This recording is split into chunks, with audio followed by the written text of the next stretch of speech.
And this little handout, too, has a little bit of a history. I had to give a talk about the human condition in Hawaii.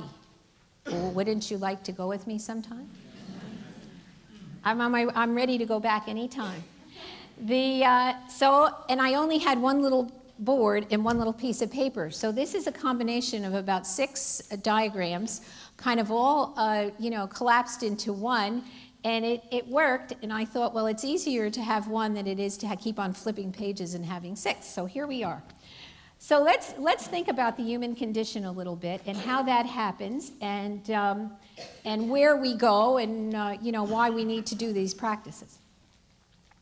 When we're born, we're here in the center, one with the Spirit of God that dwells within us. And as we begin to grow and develop, we begin to move away. We begin to move away, because it's just a natural process. When we're born, we're only infants. We're very dependent on our caretaker, or caregiver, I rather say, because caretaker sounds like it's taking. We're very dependent on our caregiver, our mother, our father, or whomever it may be. And so we see that person kind of through the eyes of an infant as a very godlike creature, because we're totally dependent on that person for our existence. And we get all our basic needs met through this person. And so we imbue that person with the attributes of God, and we see God and that mother figure as one. And then as we grow up in just our normal development, through infancy to adulthood, we start to move away from the caregiver, and we grow up. Now, transformation happens to us, and it's just a natural process. And when we think of infancy to adulthood on the physical plane, it's very easy for us to understand what transformation is. None of you are infants in arms in these seats. And yet, if you think about it, one day you were, And you didn't have to consent to that. You didn't have to consent to that development, did you? It happened. It happened, And if you just even think of yourself as an infant and all the different stages and changes that you've been through since infancy, It's a real transformation process that just continues. We can't do much about it, There's a certain time when you really kind of look in the mirror and you say, wow, what happened? Where did she go? Like sometimes I look at myself and I feel like I'm 16 inside, and I look in the mirror and I say, nope, not 16 anymore, honey, So, but we can't do anything about that. Our teeth change, our hair changes, all these things change, and we just can't do anything about it. If we look at the seasons, we'll see that we fit in with that. It's a natural process in a way, right? The seasons change. Look at spring is happening now. It's beautiful. All the soft, beautiful colors are happening. But if we only think about a month ago, it wasn't so beautiful and soft, was it? It was kind of gray and drab. But it's just like a cyclical thing. And we learn to anticipate it. We look forward to it, and we see that changing is beautiful. We see the beauty in the changing. And we kind of see the beauty in our changing as we grow older, too, if we look beyond the wrinkles, I guess. And so we can do that in the physical world and in that whole reality, in the whole cyclical reality of the changing seasons and those kinds of things. The movement of nature is just so beautiful. And it really is very much a mirror of transformation, of things happening. Think of the ocean. One day it's calm, but it never stops moving. It's in and it's out, it's in and it's out. And then one day it's really stormy and it's blustery and it's in and it's out and it's crashing, and then it changes. So it's transformation and changing form is pretty much a natural phenomenon. However, when we think of it in terms of psychological development, it's not as fluid. It's not as fluid. Because though we move from the mother out into the world, from infancy to childhood to adulthood, we look like we're growing up, But inside, those behavior patterns that we developed way back here are still the way we operate. They are the source of our motivation. They're the source of what we think is our happiness. And so we continue to behave in that way. And that's how the false self develops and those energy centers develop. It's a natural development from birth to adulthood. When we're little, we need attention, we need security and safety. We need affection and esteem. And when we get to be about a 2-year-old, we need to have control, power and control. You know, you think of a little 2-year-old saying, when the mother says, "Do you want to do this?" No. The child is trying to differentiate itself from the mother. I don't want to do everything you want me to do, you know. But a 2-year-old is so cute because it says no, and then you say, "Well, come on," take its hand, and it does whatever you want it to do because it doesn't want to be that far away from the mother. But when you get involved with, so that's a natural development. To take care of, you know, the safety needs, the affection needs, and the power and control needs. Fine, it's just what everybody does, and it's okay, and it's wonderful. But, and this is a big but, we continue to have those as our source of motivation as we grow older. Instead of sort of letting go of the trappings of those kinds of needs. Now, you might say, well, you know, we do need those things. Well, we do need them. But we don't have to have an over-compensatory desire to have those needs met. And that becomes our center for happiness, our center of gravity, and we kind of move out in the world with our over-identification with getting our needs met. And the needs are really basic needs that are sort of grown up, you know, and there's still those emotional longings within us that are not useful anymore. They're very useful when you're an infant, but they're not useful when you're an adult. And all you have to do is think about it in terms of when you do get angry, and your anger is just, you know, so forceful that you're standing there stamping your feet and carrying on as if you were 2. And I mean, every one of us has that 2-year-old living and breathing inside of us, you know. And that's part of what we want to let go. The over-identification with that. Anger is fine. You know, anger is an indicator on our little gauges, and it shows us that something's out of whack and something has to be taken care of. But it doesn't have to be acted out and you know, become like why the motivation for what we're doing. So we're looking at it as, you know, as if it kind of grows up.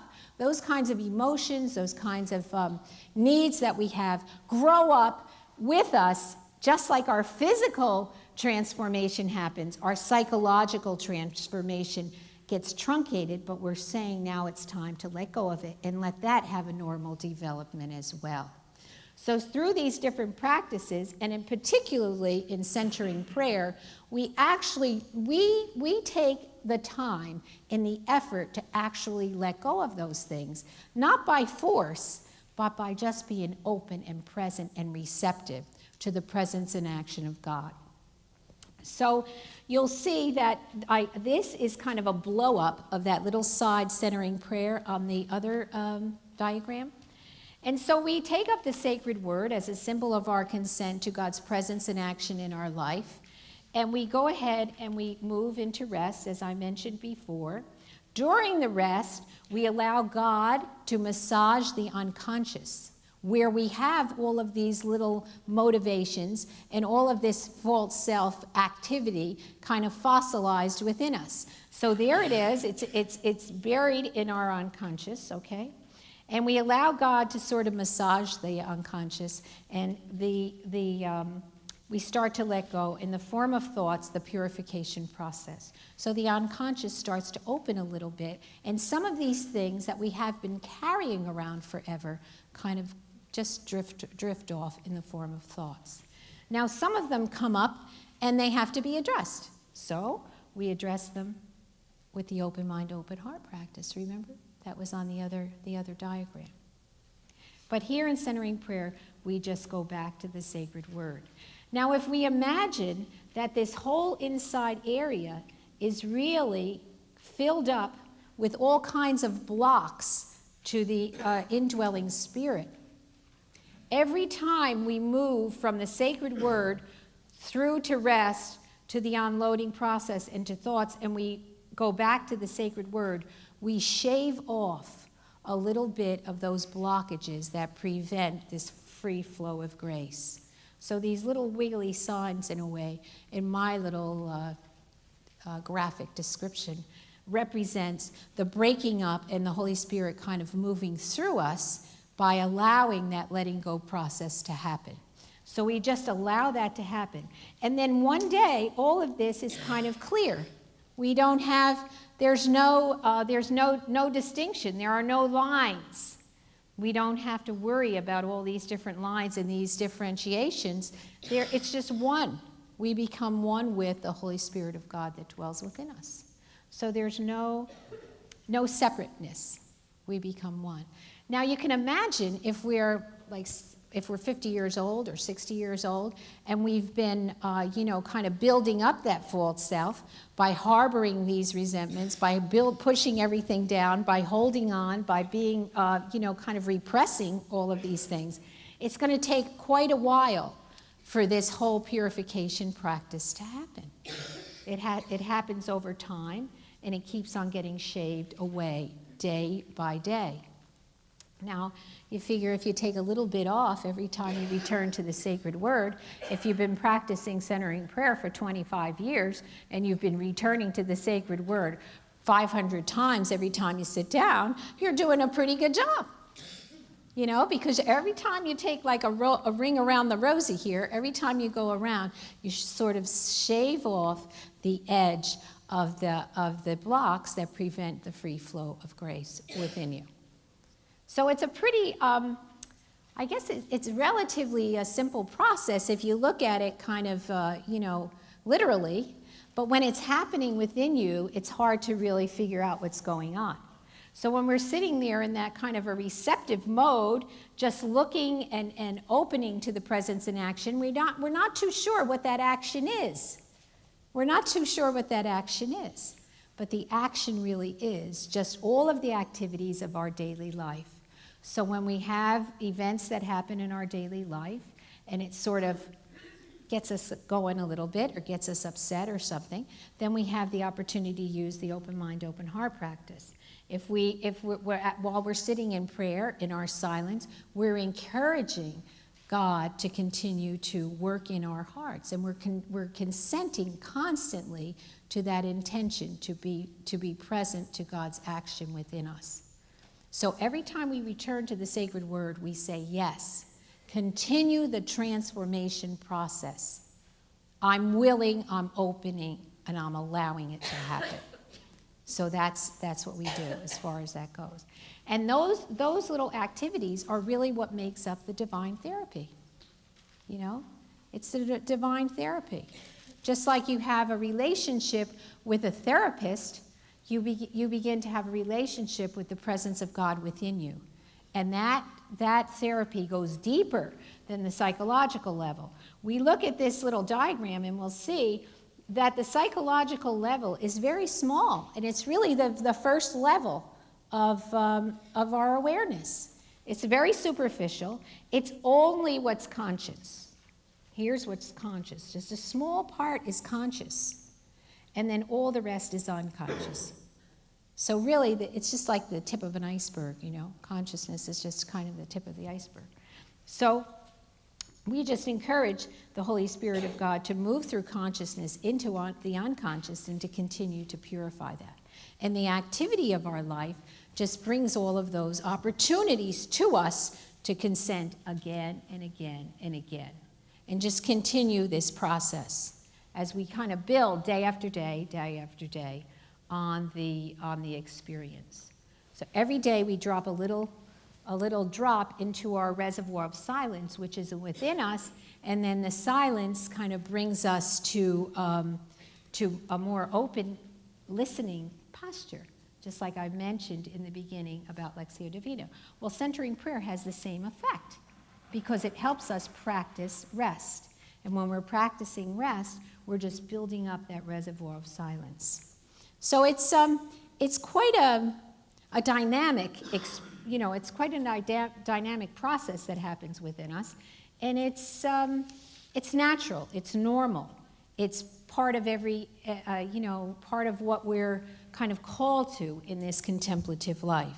And I like to think of it as every time we kind of shave off a little space here, God rushes in. You know, there's a nice quote in Meister Eckhart, and I don't know the quote exactly, but he says something about every time we empty ourselves a little bit, God just rushes in. And I always think of it as digging a hole at the ocean. At the ocean, you know, you go to the edge of where the water's coming in, and you're digging a hole, and you dig, and then all of a sudden the water rushes in from underneath. And it makes me think of that, you know, that as we kind of shave off a piece again and again here, eventually God starts seeping through and rushing in from underneath. So that's, you know, in our openness, in our allowing the Holy Spirit and kind of subjecting ourselves to that digging process, we have the Holy Spirit of God just springs up from within us. And there all of a sudden, you know, you find yourself freer and freer, you know, and you kind of embark on this journey from acquaintanceship to intimacy, and you kind of go in a way that you're just completely free. You move into freedom. So if in your journey you see yourself being freer and being more spontaneous, you can see that you're kind of moving in that way, you know. And that's only little incremental steps, you know. Especially, sometimes you can be really free with things that aren't too close to your skin or too close to your heart. But then when it gets a little close, you know, you're not as free. And you're not willing to let go of certain things. So as Thomas was saying, you know, St. Teresa just said, in little ways, you know, baby steps. This summer, I was with, I had the opportunity to meet the Dalai Lama, and also this wonderful guru from Cambodia. And his name is Maha Ghosananda. And the man was so transparent and so beautiful, I couldn't tell. I was with him for a week, and for 4 out of the 7 days I was there, I couldn't tell whether he was a man or a woman. His face was beautiful, completely transparent, and just shone. You know, it was like sun. And he just sat there completely present to everything that was going on, with kind of a little smile on his face, you know. And he just wanted to look, I just wanted to look at him. The whole time I was there, I kept on looking at him. You know, I kept on saying, who is he? Who is he, you know? And I saw Christ in him. I saw the shining, glowing presence of God through this man. And then I began to realize who he was. And someone came and said to me, do you know that guy over there? And I said, no, but I didn't even know it was a guy for a long time. He's so beautiful. You know, it just couldn't tell. It wasn't a man or a woman. And I said, well, no, who is it? Oh, he's been nominated for the Nobel Peace Prize because he's the one that walks through Cambodia, the minefields in Cambodia, in a walking meditation. He walks through the minefields in Cambodia day after day, saying, you know, peace is the answer, nonviolence is the answer, and he does it. So finally the day came when we were going to be able to question him, you know. And here's this beautiful man, and they sit him in a chair kind of like that, and he sits there with his legs crossed, and all these Western-minded people are getting their questions written down, you know. They were really busy. And he sits down, and he sits there, and he just smiles at everyone, you know, kind of looks around. And they said, well, somebody comes up to the microphone, and they ask a question that takes about 5 minutes, which is a long question if you really know. And he smiles, and the bottom line in the question is, how do you do this? How do you do this? How can you walk through the minefields in Cambodia? We understand that this and this and blah, blah, blah. You know, they knew all the technical terms of what was buried there and everything. And he just smiles, and he looks at them, and he says, step by step. Step by step. Well, the people in the audience couldn't take that for an answer. That was a little bit too hard for them. So another person comes to the microphone. Well, Mahagusananda, I realize it's step by step, but I also think that, step by step is a little, literal. So maybe you can give us a little more information about just how you do this. How do you prepare for this, and blah, blah, blah, blah, blah, blah, blah. And they come around the back door again, and they try to ask him another question, so he says a little more, and he smiles again, and he says, yes.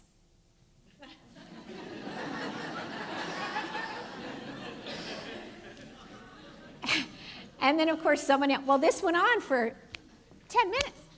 People kept on coming up and asking him. And they wanted more information, And all he would say is step by step or yes to these questions, because it was, I guess he thought, well, I shouldn't speak for the other people, but he probably thought we were a little, too analytical, I would think, in trying to figure this out.